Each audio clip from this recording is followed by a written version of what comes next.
Vamos a seguir hablando de todo lo que impacta la inflación en el país, de cómo nos ven afuera a nivel internacional, qué es lo que va a suceder después de octubre. Estamos con Gerardo De Santis, también otro reconocido economista de la ciudad de La Plata. Buenas noches, De Santis, ¿cómo le va? ¿Qué tal, Sandra? Bien, bien, muy bien.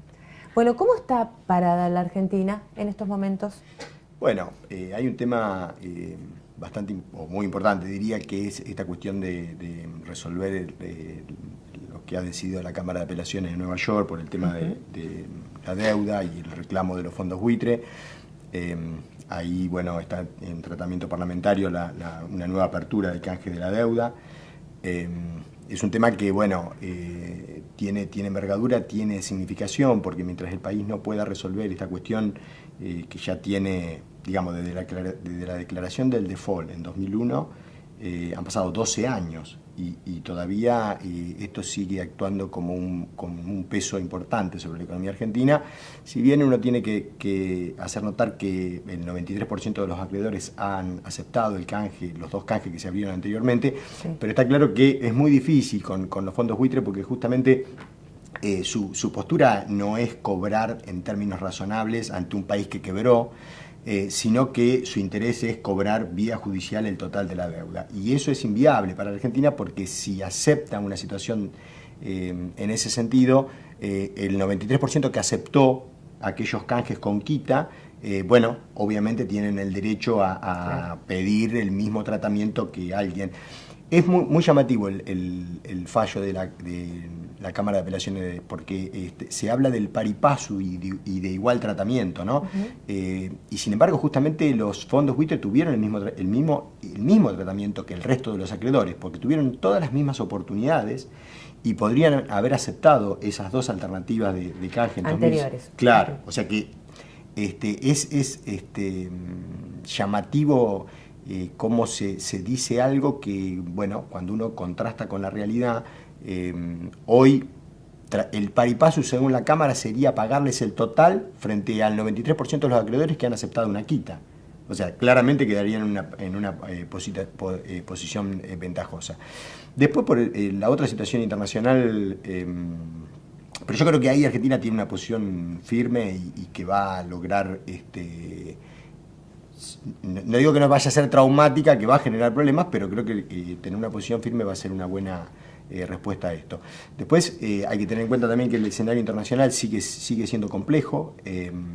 La crisis internacional ha tenido, después de aquel cimbronazo fuerte del 2009, ha tenido una nueva vuelta de tuerca en estos últimos año y medio, dos diríamos, donde solo se ve que Estados Unidos tiene cierta recuperación, pero muy leve.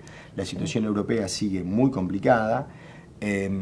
Y bueno, las últimas noticias no son alentadoras de lo que podríamos llamar el sudeste asiático, no en términos de una recesión, pero sí en términos de que las tasas de crecimiento en estos países se ha visto disminuida. Bueno, China en particular, ¿no? De tasas del 11, 12 que estaba, hoy está en el 7. Y después, más yendo al plano regional, bueno, seguimos con una situación de Brasil también complicada. Sí. La economía brasileña se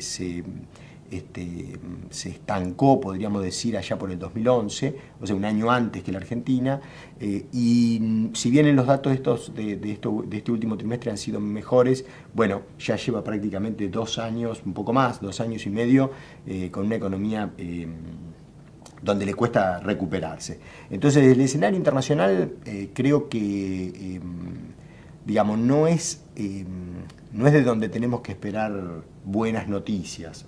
O sea, es un escenario complejo y creo que, bueno, justamente las virtudes o defectos estarán en cada país, cómo hace para atemperar esos impactos externos, ¿no? Ahora, De Santis, aislados no podemos estar, entonces, ¿cómo hacemos frente a esa situación? Sí, claro.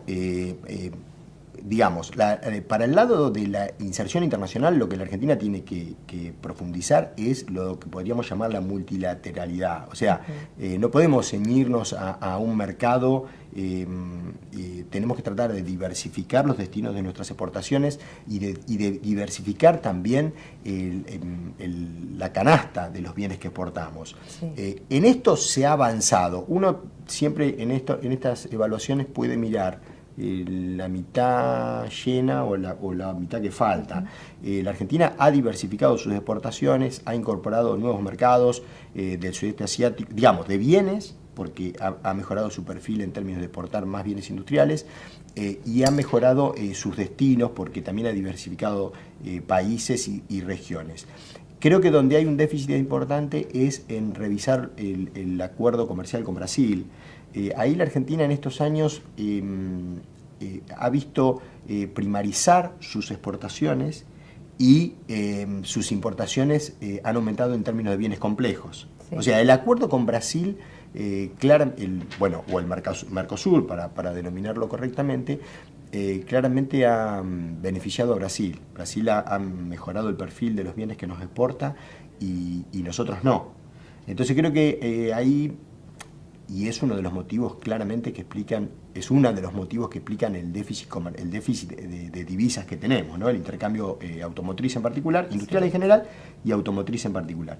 Entonces creo que ahí hay que revisarlo. O sea, en el plano de hacia el resto del mundo creo que se ha avanzado y que es una política de largo plazo y que debería seguirse en ese camino, y en el plano regional y los acuerdos comerciales con Brasil creo que habría que revisarlo en términos de poder mejorar un poco este perfil, teniendo en cuenta que Brasil se posiciona como el líder regional hacia el mundo, ¿no? Entonces creo que ahí, bueno, si alguien ocupa o pretende ocupar ese lugar, no puede. Fíjate que se da una paradoja, ¿no?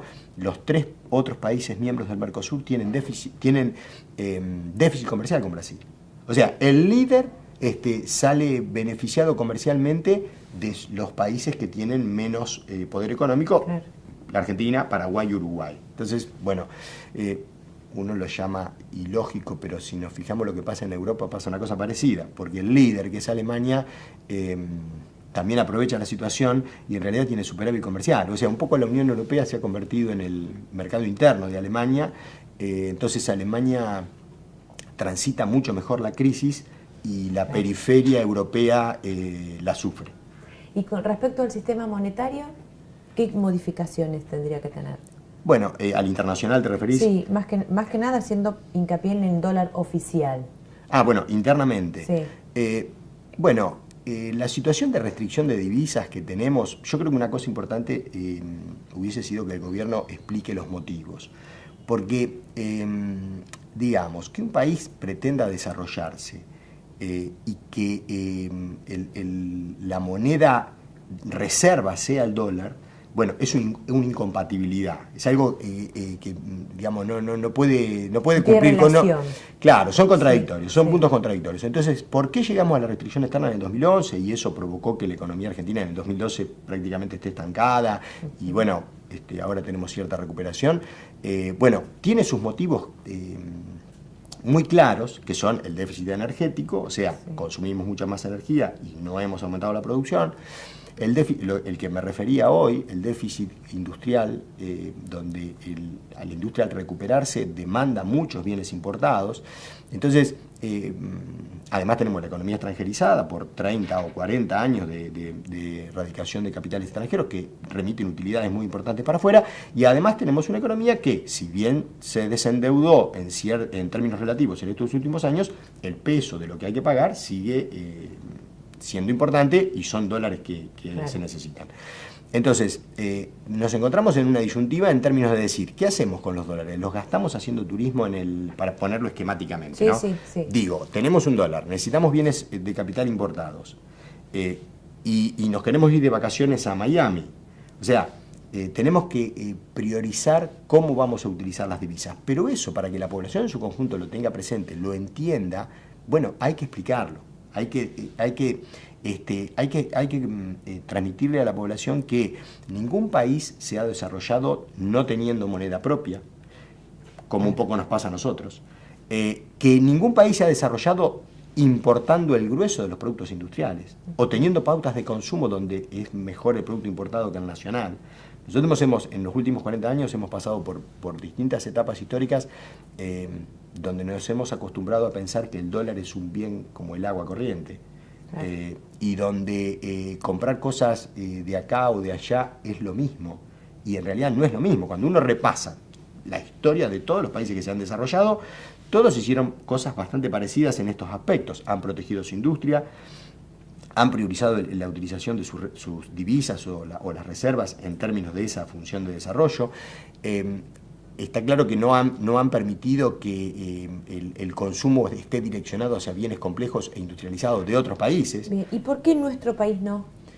Bueno, acá en los últimos, te diría, 60 años, nosotros hemos tenido un intento de avanzar hacia un país más complejo y más industrial y por lo tanto más integrado socialmente, por allá por los años 40. Ese proceso quedó trunco.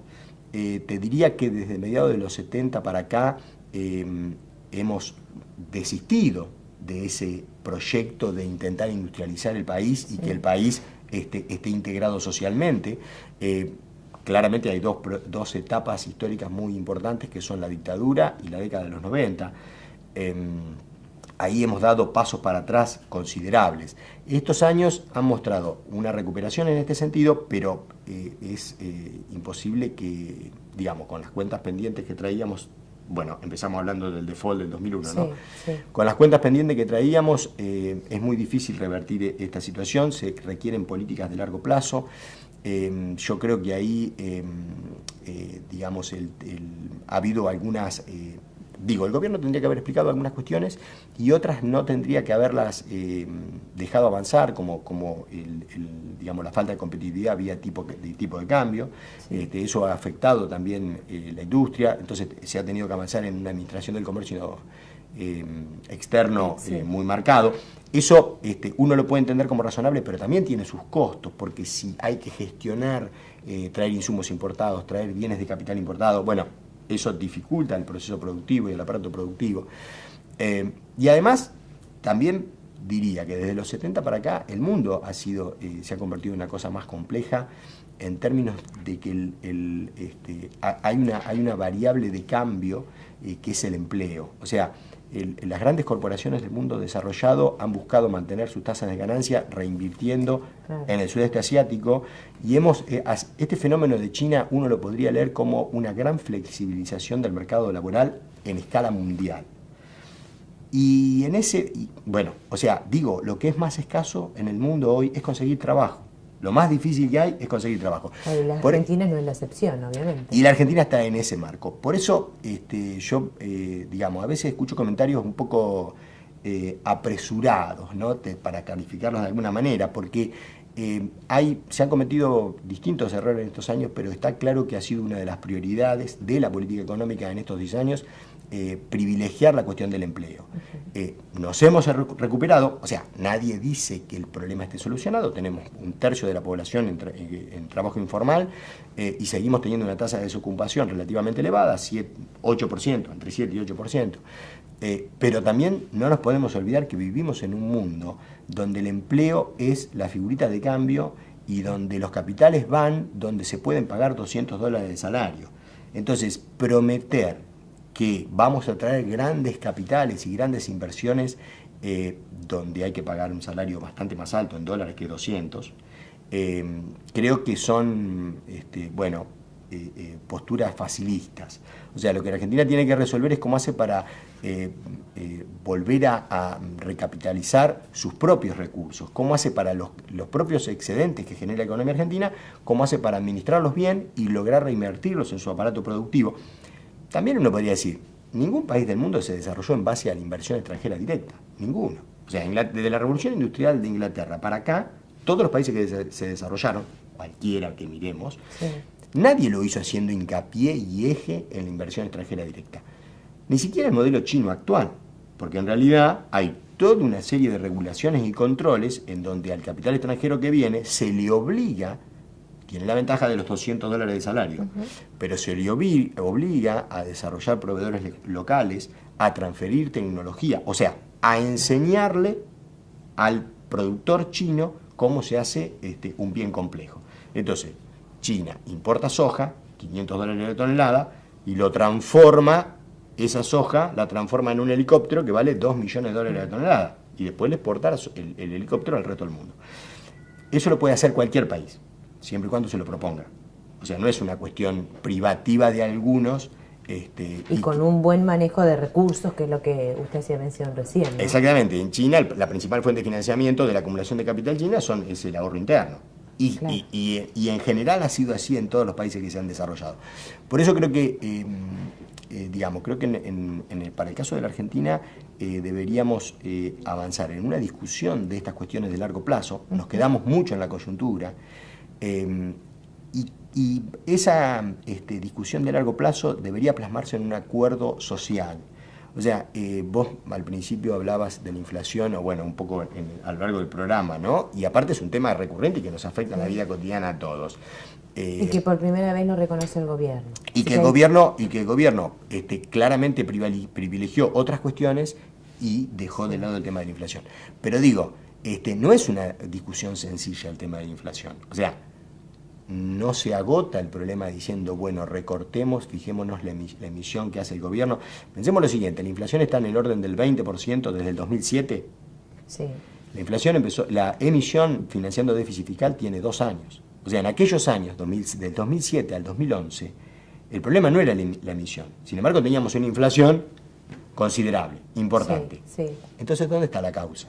Por eso digo, el tema de inflación, como los temas de largo plazo que he planteado, merecen una discusión muy profunda y esas discusiones muy profundas, donde tienen que participar todos los sectores productivos y sociales, tienen que plasmarse en un acuerdo social. Entonces, y ahí incluiría el tema de inflación. O sea, si yo discuto con los sectores empresarios los salarios, también tengo que discutir la rentabilidad. Por lo tanto, voy a estar discutiendo los precios, en definitiva. Entonces, lo que estoy queriendo decir de otra manera es, en la Argentina tenemos inflación por puja distributiva. Entonces, si desde el 2007 cada intento de aumento salarial fue contestado con mayores precios, bueno, evidentemente ahí tenemos un problema y de acuerdo a la causa de ese problema son las medidas que tenemos que tomar. Claro. De Santi, si hay todo como una incertidumbre de lo que va a pasar de octubre en adelante, ¿hay que tomar ciertos recaudos o va a ser, bueno, son 2 años más de gestión, ¿no? Sí, está claro que un gobierno con una situación de un resultado electoral adverso, le va a dificultar el panorama en cuanto a determinado tipo de medidas, ¿no? Para los últimos 2 años.